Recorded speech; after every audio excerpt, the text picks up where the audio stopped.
Salut, bienvenue dans la vidéo vlog de la ferme de terre de la semaine 16. Cette semaine, on a beaucoup de choses à vous montrer.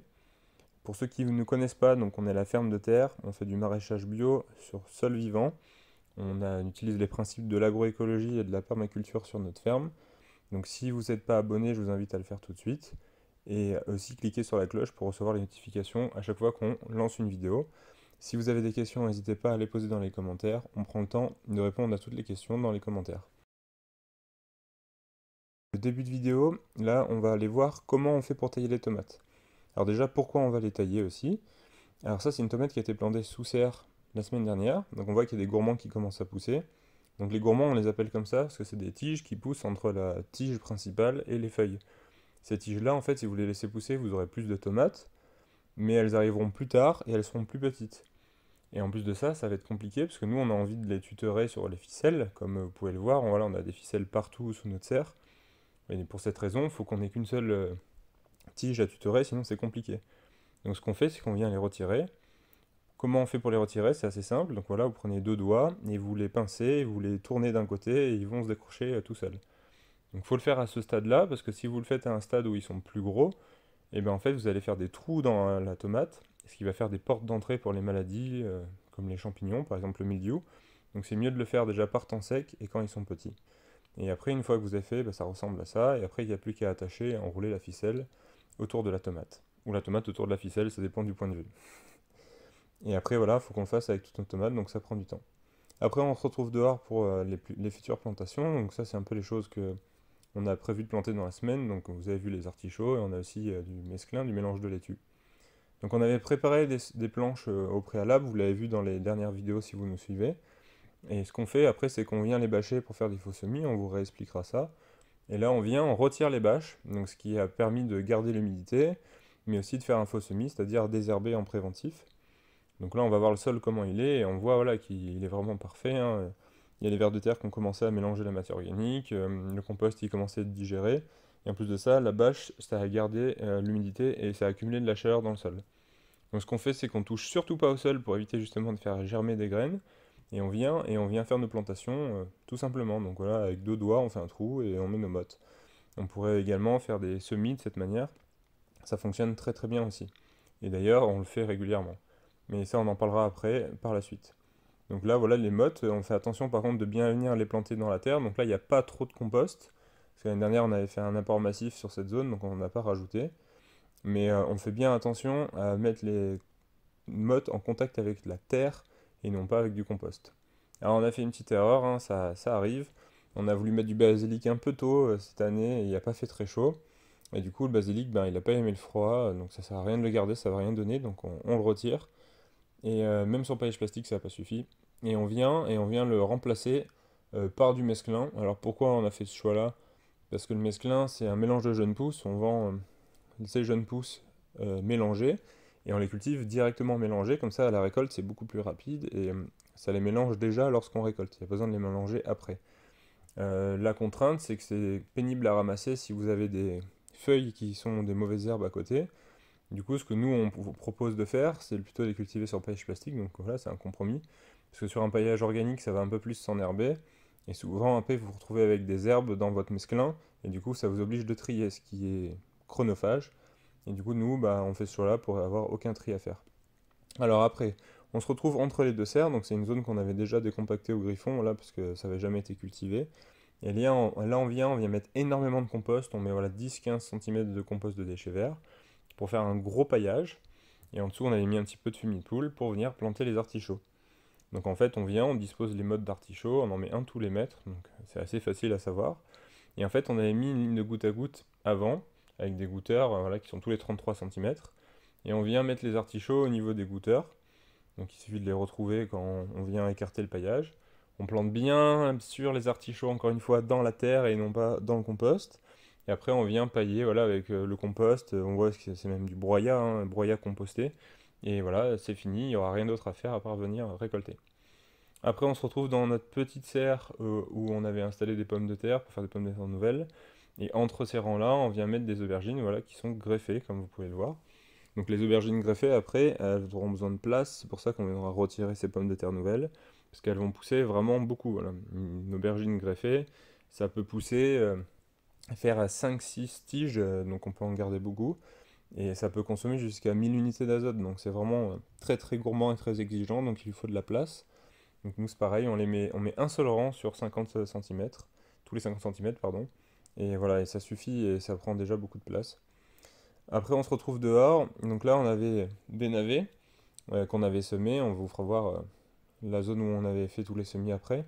Et en fait, ces navets, ils sont fait un peu attaquer par les altises parce que on avait mis des voiles d'hivernage, mais il y avait des trous. Et du coup, voilà, elles sont passées à travers et elles sont venues grignoter les feuilles, comme vous pouvez le voir. Donc ça, on sait que ça va être une culture qui va pas être terrible. Et ça, c'est un réflexe qui est dur à avoir, mais quand une culture elle est mal lancée et qu'elle va pas donner grand-chose, il faut avoir le réflexe de la détruire, comme on vient de le faire, pour en venir en installer une autre. Et comme pour le basilic d'ailleurs, hein, même si le basilic aurait pu donner quelque chose. Et du coup, bah là, on vient installer des haricots pongo, voilà, qui sont bio, bien sûr. Et du coup, ces haricots-là, on va venir les semer avec notre bon vieux semoir Earthway. Donc le semoir Earthway, c'est pas l'idéal, hein, c'est pas le meilleur, mais pour le moment, ça fait le travail à la ferme. Comme vous le voyez, on vient semer dans du compost. Une fois qu'on a semé, ça donne ça. Donc ça fonctionne assez bien. Ici, c'est une zone sous la serre 3 où on avait des salades et du mesclun associés. Donc on voit il reste quelques salades et le mesclun il est sur les côtés. Donc une fois qu'on a ramassé les salades, ce qu'on vient faire, c'est qu'on va venir semer des haricots. Donc là, c'est des haricots qui sont des haricots grimpants. Donc ces haricots, comment on fait pour venir les semer? C'est tout simple. On prend un plantoir, on vient, on décale les mottes de salade en les poussant un peu sur le côté. On fait un trou, voilà. On enlève un peu s'il y a des feuilles qui vont nous gêner, etc. Et après, on vient, on prend nos graines de haricots. Donc là, c'est des émérites. C'est une variété très classique pour les haricots rames qui produit beaucoup et qui est très résistante aux maladies. Et on vient, on met les graines dans le trou. Voilà, on les sème par poquet parce qu'elles sont quand même pas mal espacées, hein, 20-25 cm. Et après, on vient, on rebouche, on tasse un petit peu. C'est important pour mettre les graines bien en contact avec la terre. Et après, on vient arroser tout ça. Et c'est bon, il n'y aura rien d'autre à faire. Ça poussera tout seul. Donc là, on se retrouve sur le jardin 1 qu'on avait bâché. Donc là, en fait, il y avait des fins de culture. Donc il restait des fins de mâche qui étaient montées en graines. Il restait quelques engrais verts de facélie à des endroits. Voilà, il restait des résidus de culture, des fins de betterave, etc. Donc on a tout bâché au lieu de faire quoi que ce soit. Donc la bâche a quelques trous, hein, parce que c'est une vieille bâche. Mais voilà, on voit que ça a bien fait le travail. On appelle toujours notre chienne qui vient surveiller s'il n'y a pas des campagnols qui vont surgir de dessous la bâche, comme ça arrive à chaque fois. Vous voyez, elle est toute contente. Et souvent, elle en attrape. Là, elle en a attrapé deux d'ailleurs. Donc ça, c'est vraiment un moyen efficace pour s'occuper des campagnols qui aiment bien justement aller venir sous la bâche et qui aiment bien faire des trous dans la bâche d'ailleurs, parce qu'ils s'en servent pour faire leur nid. Donc ça, c'est pas terrible, parce que du coup, ils vont mettre quelques morceaux de plastique dans le sol. Et on voit voilà les fins de culture qui restaient, qui ont été parfaitement désherbées. Et ça, c'est un engrais vert de Faceli qui a été couché sous la bâche. Et on voit voilà, bah, que tout est détruit, il n'y a plus qu'à venir planter dedans. Une fois qu'on a retiré les vieux paillages, bah, ça ressemble à ça. D'ailleurs, c'est beaucoup plus facile de retirer les paillages plastiques une fois que ça a été bâché, parce que le sol est meuble et humide et il n'y a plus de racines. Donc ici, c'est le jardin 1. Sur ce jardin 1, on a bâché il y a 2 mois. Donc en fait, il y avait des fins de culture. Donc en gros, il y avait des cultures qui étaient sur paillage plastique, d'autres sur paillage organique. Et ce qu'on a fait, c'est qu'on a bâché pour détruire les mauvaises herbes et aussi pour faciliter le fait d'enlever les paillages plastiques, ce qu'on vient de faire. Parce que sinon, vous avez l'herbe des passe-pieds qui va venir empêcher que ça se fasse facilement. Parce que vous avez toutes les racines, toutes les mottes d'herbes. Et aussi les herbes qui ont repris dans les trous. Donc vous pouvez arracher le paillage plastique, etc. Donc c'est pour ça que nous, on bâche avant. Du coup, ça ressemble à ça une fois que c'est bâché. Et ici, vu que c'est une zone qu'on n'a pas décompactée encore et qu'on n'a pas pu vraiment travailler en profondeur, parce qu'en fait ici c'est compacté en profondeur, on le voit parce qu'il y a du liseron par exemple ici, donc c'est assez en profondeur. Et du coup pour agir sur ça, on va utiliser le griffon et on espère que c'est la dernière fois ici où on va s'en servir. On va venir décompacter le plus profond qu'on peut, donc 25-30 cm. Et après on va venir niveler tout ça, sûrement rapporter de la matière organique parce que le sol il en manque encore. Et on va rebâcher pour faire un faux semis, en ayant mouillé au préalable pour que vraiment il y ait le plus de graines qui germent. Et du coup, en fait, le faux semis, le principe, c'est que justement, vous allez avoir toutes les graines de surface qui vont vouloir germer, qui vont germer sous la bâche. Elles vont mourir parce qu'elles sont sous la bâche. Après, on retire la bâche au bout de 3 semaines, un mois, même peut-être 6 semaines idéalement si on a le temps. Et après, il n'y a plus qu'à planter ou semer. ça fait des cultures où on n'a pas besoin de désherber. On va regarder comment c'est en profondeur. Alors normalement ça marche mieux avec une bêche plate, mais avec une pelle ça fonctionne aussi. Donc déjà on voit que le sol il est grumeleux, qu'il y a beaucoup de crottes de vers de terre en surface. Donc on voit qu'il y a de la matière organique qui est en décomposition, c'est noir. Voilà, les crottes de vers de terre elles sont bien foncées, donc ça c'est aussi sûrement un peu le terreau des mottes qui a commencé à être mangé par les vers de terre. Et après on voit que le sol quand même il est pareil, il est criblé de trous de vers de terre. Il y a les racines justement du liseron qui sont en train de décompacter en profondeur. Mais on voit quand même qu'en profondeur, il n'y a pas eu le mélange avec la matière organique. Et on voit aussi qu'en profondeur, le sol il est plus tassé quoi. Là c'est plus dur que là. Le doigt là il rentre, là il rentre pas. En haut le doigt il rentre, la terre est meuble, il y a des vers. Par contre en dessous il rentre pas, c'est plus compacté. Et en fait c'est ce bloc là qu'on veut venir décompacter. Parce que ici la matière organique, les racines l'ont fait, la biologie aussi, les vers, etc. Ici beaucoup moins. Et en fait c'est ça qui nous pose un peu problème sur la production. Parce que la plupart des plantes, elles vont aller chercher à plus de 20-30 cm leur enracinement, et du coup, là, elles ont plus de mal à y aller. Alors, on pourrait attendre que ce soit la biologie qui le fasse, mais le faire avec un outil, au départ, sur la première année ou la deuxième année, ça permet d'accélérer le processus, et ça va permettre aussi d'amener de la matière organique un peu en profondeur. Et là, on travaille le sol pour ne plus avoir à le travailler. On se retrouve sur la zone où on avait fait des semis, donc dans le jardin 2. Donc, on avait mis un voile d'hivernage sur nos semis. Donc là, c'est justement où il y avait les navets qui ont été retirés. Et vous allez le voir, sous le voile d'hivernage, tous les semis ont bien germé, ont bien poussé, donc ça c'est super. Le problème, c'est que les zones où on n'avait pas mis de compost, donc par exemple les passe-pieds, donc on aurait pu mettre de la paille ou un autre matière organique pour éviter que ça s'enherbe, mais on n'en avait pas assez, du coup on n'a rien mis dans les passe-pieds, et comme vous pouvez le voir dans les passe-pieds, il y a pas mal d'herbe qui a poussé, forcément, c'était un sol nu. Malgré le faux semis qu'il y a eu au préalable, parce que le faux semis on l'a fait à une période un peu froide, on l'a fait en hiver, donc c'est vraiment pas l'idéal, il y a quand même des choses qui ont germé. Donc, du coup, on est contraint de venir désherber les carottes, etc. un petit peu à la main, ce qui est un petit peu long, voilà, ça nous a pris une demi-journée à 3. Mais c'est pas très grave. On vient aussi, voilà, avec une binette, on fait ça que dans les passe-pieds, parce qu'en fait, le fait de sarcler le sol, c'est facile et c'est rapide pour désherber. Par contre, vu qu'on gratouille le sol, ça va faire encore germer des graines. Donc on évite de le faire sur les zones de culture, c'est pour ça qu'on s'embête à les désherber à la main. Et en plus de ça, les zones de culture, en général, on les a paillées avec du compost qui est très fin, et on vient faire nos semis dedans. Une fois qu'on a désherbé, ça ressemble à ça. Et l'avantage, c'est que c'est tout beau, tout propre, et en général, là, on va pas y revenir. Et on voit à gauche les navets, justement, qu'on est venu retirer par la suite, pour venir faire nos semis de haricots à l'intérieur. Donc ça, c'est des semis de betteraves, et on voit, voilà, qui sur le rang, voilà, ils sont très très propres, ils sont très beaux. Et ça, c'est des betteraves qui sont relativement semées denses, pour venir faire des bottes. Ça, ce sont des radis, c'est des radis rax, voilà, qui ont un peu été attaqués par l'altise aussi, mais c'est un peu moins grave pour les radis.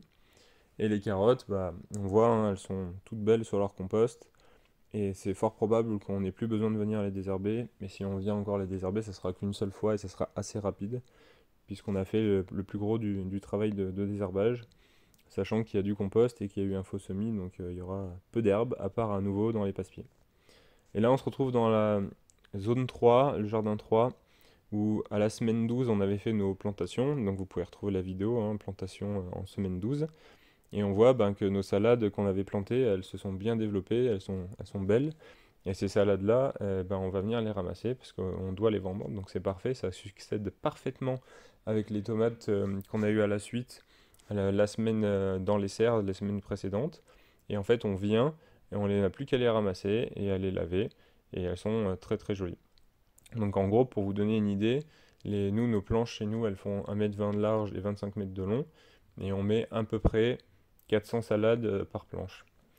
Donc c'est des différentes variétés, là, c'est des feuilles de chêne, mais on a aussi des feuilles de chêne brunes, des feuilles de chêne blondes, des batavias brunes. Donc on vient les laver, on les met en caisse. Et on sait que c'est la bonne taille pour les salades, puisque quand on met 12 salades dans une caisse, ce qui est complètement standard, et bien ça rentre pile poil et voilà, elles sont parfaitement remplies, donc c'est que c'est la bonne taille. On a commencé à ramasser nos premières pommes de terre nouvelles. Donc les pommes de terre nouvelles, on les a fait sous serre, donc on les a posées sur le sol et on est venu mettre du compost de déchets verts par-dessus, c'est tout. L'avantage avec cette technique, c'est que c'est très rapide à la plantation. On a mis à peu près entre 14 et 16 pommes de terre par mètre carré, ce qui est très dense, ce qui permet d'avoir du calibre qui est pas trop gros. Donc là, on en récolte une pour vous montrer. C'est pas celle qui a produit le plus, hein. Je pense qu'on vous fera une petite vidéo pour vous montrer ce qu'on ramasse sur 1 mètre carré, parce que c'est 1 mètre carré qui est plus représentatif qu'un seul plant. Mais voilà, elles sont très belles, très jolies. Donc ça, c'est une variété Charlotte. Et en plus de ça, elles ont un calibre qui est correct, malgré la densité qu'on a pu mettre. Donc je pense qu'au mètre carré, on devrait s'en sortir avec pas mal. On devrait être autour de 4-5 kg par mètre carré, je pense. Donc ça, c'est les poivrons qu'on a plantés sur toile tissée, parce que les poivrons, ça aime beaucoup la chaleur, donc on va toujours faire en sorte de les mettre sur une toile tissée qui va réchauffer le sol. Et on vient mettre des piquets pour en fait les tutorer. Donc on vous fera voir ça, je pense, la semaine prochaine dans la vidéo. Mais là, on a commencé le travail en venant installer les piquets. Donc on fait un trou dans la bâche pour venir installer les piquets.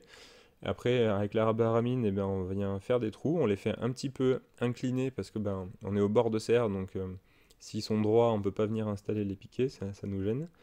Et après, on va prendre le piquet, on va le mettre à l'intérieur. Donc on fait en sorte de faire le trou le plus profond possible pour que ce soit moins difficile d'enfoncer le piquet.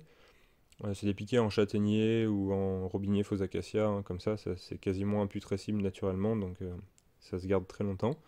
Et après, voilà, on vient les taper avec un merlin, on pourrait faire ça avec une masse aussi. Et vu que c'est un sol qui est très vivant, très meuble, vous voyez, ça se fait sans effort, et ça tombe bien parce qu'on n'a pas beaucoup de place pour faire des grands gestes, donc heureusement que ça se fait sans trop d'effort. Donc après, on l'enfonce bien quand même pour pas que ça bouge, et après on viendra installer des ficelles, on vous fera voir ça la semaine prochaine. Donc ça, c'est une zone qu'on avait préparée il y a quelques semaines et qu'on est venu bâcher, voilà, justement pour faire toujours la même technique, hein, de faux semis préalables pour qu'après les zones soient vraiment bien nettoyées, qu'il n'y ait pas d'herbe. On fait germer les graines sous la bâche et elles meurent, ce qui va nous permettre après, une fois qu'on débâche, de venir faire des plantations qui vont vraiment bien profiter et bien pousser. Les choux, on les a installés sous un filet anti-insectes parce qu'en fait ici on a beaucoup d'insectes qui viennent manger tous les choux. Et en fait, si vous venez pas mettre de filet, c'est quasiment impossible de faire des choux en plein champ au printemps et en début de plantation en été pour les choux de conservation en hiver. Donc on met toujours des filets sur ces cultures-là. Et là, vous voyez les salades qu'on a plantées en début de semaine qui sont en train de reprendre gentiment après la plantation. Et on voit quand même qu'il y a pas mal de compost. Comme je vous le disais, on avait fait un apport massif de 30 kg du mètre carré, ce qui revient à 300 tonnes hectare pour restaurer le sol l'année dernière. Du coup, il en reste encore pas mal, donc on n'a pas besoin d'en rajouter. On est sur encore des bonnes quantités de matière organique que le sol doit digérer. Donc ça, c'est la zone qu'on a désherbée. On voit à droite des jeunes pousses d'épinards. Donc ça, c'est des épinards qu'on vend tout jeunes, tout petits, comme du mesclun, pour les manger en salade, en jeunes pousses. Alors si vous ne connaissez pas, c'est vraiment très bon, je vous recommande. Et toujours pareil, la même technique, on les fait sur du compost pour éviter qu'ils s'enherbent trop. Donc après on décolle avec le drone et ça vous permet d'avoir une petite vue d'ensemble de cette partie de nos jardins. Donc on voit que voilà, il y a des choses qui sont cultivées sur des paillages plastiques en fonction des compromis qu'on vous explique. Et il y a des choses qui sont plutôt sur des paillages organiques. Mais on voit surtout que c'est diversifié et qu'il y a beaucoup de choses différentes. Et ça, c'est la zone du haut, c'est la petite serre où on a installé les aubergines. Et cette zone du haut qui va être une zone où on va mettre un petit peu plus des aromatiques, des cultures un peu plus différentes et un peu plus diversifiées. Ça, c'est la zone où on a installé les oignons et l'ail dans les dernières vidéos, si vous nous suivez également. Donc on a pareil, on avait bâché, on a débâché, on est venu planter les oignons et on a mis du compost par-dessus, tout simplement. Et là, ils sont en train de passer à travers gentiment le compost qu'on leur a proposé. Et il n'y a plus qu'à attendre que ça pousse. Ça pousse tout seul et il n'y a quasiment rien à faire, à part venir faire un léger désherbage. Mais en général, il n'y a vraiment pas grand-chose à faire. Mais il n'y a plus qu'à attendre la récolte cet été. Donc c'est vraiment une technique super que je vous recommande. Ça, ce sont les fraises. Donc nous, on n'est pas des grands experts des fraises et on s'en occupe pas énormément parce qu'on n'en fait pas beaucoup. C'est plutôt pour notre consommation. On n'en vend pas beaucoup parce qu'on mange tout, on est trop gourmand. Et ici, ce sont les choux donc, qui sont sous leur filet, comme je vous l'expliquais tout à l'heure. Et on voit qu'ils sont en train de pousser gentiment. Les premières courgettes qui poussent à la ferme, je pense que la semaine prochaine, on aura les premières courgettes. Et ça, c'est notre super copain qui est apiculteur, qui nous met des ruches à la ferme et qui vient s'occuper. Et il va vous expliquer un petit peu ce qu'il fait là à la première visite du printemps. Je vous laisse avec lui. Ok. Et donc ça, c'est les petits dessins que j'ai fait. Donc les deux premiers vont très très bien. On a rajouté des cadres. Tu te rappelles, je travaille avec des partitions. Ouais. Partitions et j'augmente dès qu'il n'y a plus de place. J'augmente. Donc ça c'est un cirgofré que j'ai. Tu vois les cirgofrés comme on voit là, Ouais. que j'ai mis, qu'elles ont étiré et certainement tendu. Donc là c'est bien derrière moi là. Bien derrière moi parce que le soleil est derrière moi. Alors, est-ce qu'il y a. Alors, on voit quelque chose là. Est-ce que tu vois? Non, je sais pas ce qu'il y a à voir. Si je te dis une reine, c'est en plein milieu. Ouais, je la cherchais, mais. Ah, si, je l'ai vue. Tu la vois? Ouais, elle est au milieu, elle est là, ouais. C'est bon, tu l'as? Ouais, c'est bon, je la vois. Elle est plus allongée, plus grande, ouais. Voilà, elle est bien tigrée, hein. Elle est jolie, j'aime bien. Et donc du coup, si alors avec le téléphone tu vas pas bien voir, je pense que c'est plutôt avec tes yeux. Si tu regardes là, Les yeux c'est bien. Hein. Ouais. Si tu regardes là avec le soleil, tu vas voir des petits bâtonnets blancs au fond des cellules. Ouais, c'est bon, je vois. Ouais, c'est les larves ça, du coup. Ce sont les œufs, ce sont pas les larves. Ouais, ok. Donc ça, c'est la reine qui vient de pondre. Ouais, ça fait quand même des œufs gros quand on les voit. Ouais. Je Ouais, pensais qu'on les voyait pas. Ouais. Ouais, on les voit bien. Donc ces œufs là, c'est au bout de 3 jours qu'ils éclosent. Ça devient de larve. Cette larve, c'est à partir de ce moment-là qu'elle est nourrie. Donc ce qu'on va appeler le couvain ouvert. Et une fois que la larve est assez nourrie, elle referme l'alvéole avec une fine couche de cire, une opercule de cire. Et là-dedans, la larve va se transformer en nymphe, une abeille. Et une abeille va émerger de cette alvéole. Ok, et ça met combien de temps à peu près? 21 jours. Okay. À partir de la ponte jusqu'à l'émergence de l'abeille, c'est 21 jours. Ouais, c'est rapide. Et ça dépend pas de la température, c'est toujours 21 jours. Non, parce que la température du couvain est toujours à 35 degrés. Ah ouais, c'est elle qui le chauffe, elle le tient. C'est elle qui le chauffe ou qui le refroidisse. Il faut qu'il fasse 35 s'il fait 0 ou 50. Donc c'est elle qui le font. Donc là c'est bien, elle est sur le cadre de rive en train de pondre. Donc ça c'est plutôt au boulot. Ouais. Et je vous remercie d'avoir suivi la vidéo. Je vous dis à la semaine prochaine. On vous laisse sur cette magnifique abeille qui est en train de butiner une facélie. Et je vous dis à bientôt. Salut!